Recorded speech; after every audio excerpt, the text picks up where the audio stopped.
حضور نے فرمایا اپنی بیویوں کو وقت بھی دو۔ حضرت سلمان فارسی رضی اللہ تعالیٰ عنہ اور حضرت ابو درداء رضی اللہ تعالیٰ عنہ دونوں کا بھائی چارہ تھا۔ حضرت سلمان فارسی ان کے گھر میں رہتے تھے، آتے جاتے تھے، پردے کی آیتیں ابھی نازل نہیں ہوئی تھی۔ ایک دن آپ گھر تشریف لائے، کافی عرصے کے بعد حضرت سلمان فارسی آئے، چونکہ باغ میں رہنے لگے تھے تو آئے تو پوچھا اپنی بھابی جان سے، کہا کہ کدھر ہے ابو درداء؟ شام کا وقت تھا تو کہا تو وہ مسجد چلے گئے، اب تو سویرے ہی آئیں گے۔ تو کہا اچھا آج اس کا نماز کا ارادہ ہے؟ کہا آج نہیں، ان کا روز ہی نماز کا ارادہ ہوتا ہے، سارا دن روزہ رکھتے ہیں اور ساری رات نفل پڑھتے رہتے ہیں، روزانہ یہ کام کرتے ہیں۔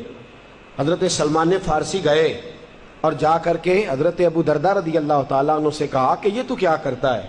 تو اپنی بیوی کو وقت ہی نہیں دیتا، تو اس کا دکھ سو کی نہیں سنتا، تو اس کو سمجھنے کی کوشش ہی نہیں کرتا، تو اس کے پاس ہی نہیں بیٹھتا، تو اس کو وقت ہی نہیں دیتا۔ کہا حضور کیا مطلب؟ کہا میں نے سنا ہے تو ساری رات نفل پڑھتا ہے، سارا دن روزہ رکھتا ہے۔ تو کہنے لگے میں اللہ کو راضی کر رہا ہوں، میں خدا کو راضی کر رہا ہوں، اب میں نفل چھوڑ دوں، اب میں روزہ چھوڑ دوں، اب میں عبادات چھوڑ دوں؟ تو حضرت ابو درداء رضی اللہ تعالیٰ عنہ کے جواب میں جناب سلمان فارسی رضی اللہ تعالیٰ عنہ نے فرمایا کہ تو رسول پاک کے طریقے پہ عمل کر۔ حضور رات کو عبادت بھی کرتے ہیں اور اپنی بیویوں کو وقت بھی عطا فرماتے ہیں۔ نبی کریم روزہ بھی رکھتے ہیں، افطار بھی کرتے ہیں، حضور ان کے ساتھ بیٹھتے بھی ہیں، کھاتے بھی ہیں، پیتے بھی ہیں، رسول کریم علیہ السلام ان کو وقت دیتے ہیں۔ حضرت ابو درداء کہنے لگے نہیں، میرے خیال میں تو عبادات بہتر ہے۔ کہا چل اٹھ حضور کے پاس چلتے ہیں۔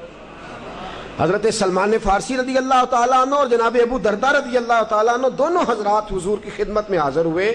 حضرت ابو درداء کہنے لگے یا رسول اللہ، میرا موقف یہ ہے کہ ساری رات نماز پڑھنی چاہیے، سارا مہینہ روزے رکھنے چاہیے نفلی، اور یہ کہتے ہیں کہ نہیں کچھ وقت نماز پڑھو، کچھ گھر والوں کو ٹائم دو، کبھی روزہ رکھو، کبھی دوپہر کا کھانا گھر والوں کے ساتھ کھاؤ۔ اللہ کے رسول نے فرمایا ابو درداء تیرا موقف درست نہیں ہے، سلمان فارسی جو کہتا ہے وہ صحیح کہتا ہے، روزہ بھی رکھا کر، گھر والوں کے ساتھ کھانا بھی کھایا کر، رات کو عبادت بھی کیا کر، اپنے بال بچوں کو وقت بھی دیا کر۔ فرمایا غلو نہ کر عبادت میں، ان کو ٹائم دے، وقت دے۔ ان کے لیے ہم نے پریشرائز کیا ہے، گھر والوں کو پریشرائز، بڑا کام ہے میرے لیے، بڑی مصروفیت ہے، وہ جو پہاڑ ہے نا وہ کیٹو کی چوٹی وہ بس میں نے ہی گرانی ہے تو گرے گی، تو میں تو بڑا پار سے بڑا، اچھا 3 گھنٹے جا کے دوستوں کے ساتھ بیٹھ لیا، گپ شپ لگا لی، ٹیلی فون پہ 25 منٹ بات کر لی، لیکن گھر کے اندر داخل ہوتے ہی ڈکٹیٹر ہو گئے، پیچھے پیچھے ہٹ جاؤ، پیچھے پیچھے۔